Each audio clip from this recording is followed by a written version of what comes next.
Yo, JD here, TRL Limitless. As you can see, we're at a pad track here today, apparently, which is Silverstone.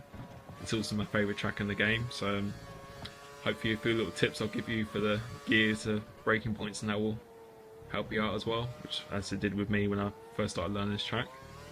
So moving on to that, usually your curves as usual, going towards the line. There's no DRS here, which I always seem to press whenever there's not, but there's no DRS there. Use a tiny bit of curves going across start finishing line. For this corner, you want to be looking at that white board on the left. That's your braking point. Try and swing in as late as possible. You go up to second gear. As soon as you go to second, you want to be going down to first again, do a nice late apex as the previous corner. This first sector, I pretty much use 99% of my curves. I just find it gives me the best lap time wherever I've done this. This next corner, you want to be looking at the 100-meter board.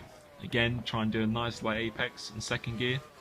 You go up to third, then go back down to second straight away. Try and hug the apex as much as possible. Try not to let it run out too wide. Use the remaining part of your curves coming off this corner. The 100-meter board. Once you see that, you want to turn in just after you pass that. Try and hug the apex and not run out too wide for the exit.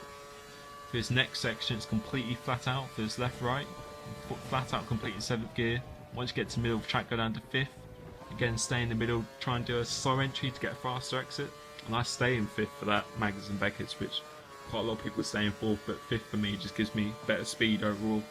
So end of the straight, as soon as you hit the curb on the left, you'll go down to 4th. Try and get a better exit, not running out too out wide.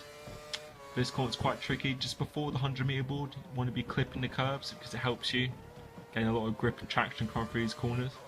And then you make your way to the line. So we've managed to do a 28 flat, which for me is my personal best, and it felt like a pretty good lap.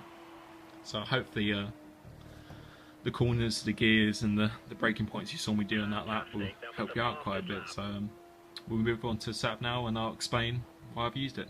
Cheers. Right, make our way into the garage now, and I'll talk you through the setup. So as soon as we go on it. As you can see, I use 3-1 aero. For me, I just find this gives me the perfect balance between the straights and the corners, and even in the wet it seems to be the best for me. I just find anything lower just gives me too much understeer, and sometimes I actually even go as high as 4-1 at times as well. It just seems to give me good grip through it, especially through Maggers and Beckett's. As you seen from previous videos, 47, 53 high small. However, the balance though is quite a bit different from usual. I use 311. It's just for that Maggers and Beckett section, and also the end of a straight. That just seems to be a section where you can lose and gain quite a lot of time, and it doesn't really seem to affect the low speed corners as well. So 311 is what I use around there. As usual, my suspension is 11-1, 11-11. I've explained it in previous videos, but 11 on the front gives me better straight line speed, and then 11-11 on the rear just gives me better grip overall. As for my gearbox, quite similar to what I usually use as well.